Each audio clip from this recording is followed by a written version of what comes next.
Осындай білім кекс секілді бірдеңке екен. Қазір жек көреміз. Мама екеу алған қуанышқа деп. Қуаныш демей қойды бұны.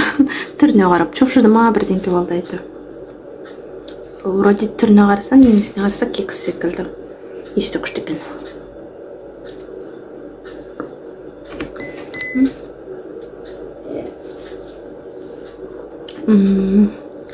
Ішінде ештеңке жоқ екен.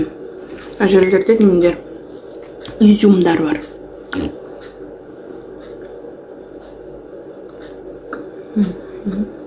Кәдімгі кекс екен. Просто балаларға деп жаса қойған ғой. Мен солай ойлаймын. Ішінде ештеңке жоқ, просто немдер бар. Изюм бар арасында, бір 4-5 штук жар. Жоқ, жақсы. Сондай тәтті де емес. Вкусно.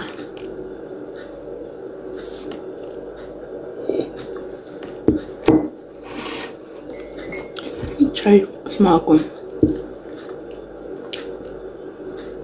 Без сахара.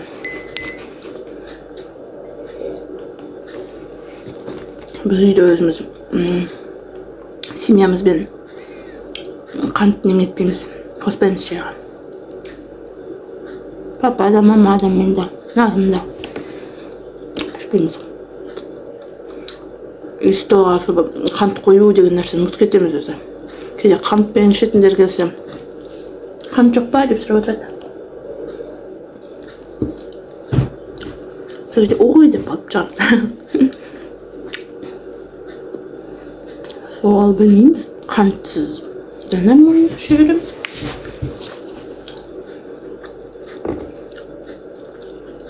Бір кездер осы қант қымбат деп еді ғой. Сол кезде бізге әсер еткен жоқ. Бірақ немеге варенье жасау деген азай кетті сол кезде бізде. Бір-екі рет қана жасаған шығармыз вареньені. Қант қымбат деп.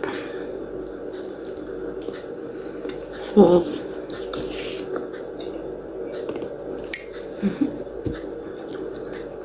Жақсы жеуге болады екен.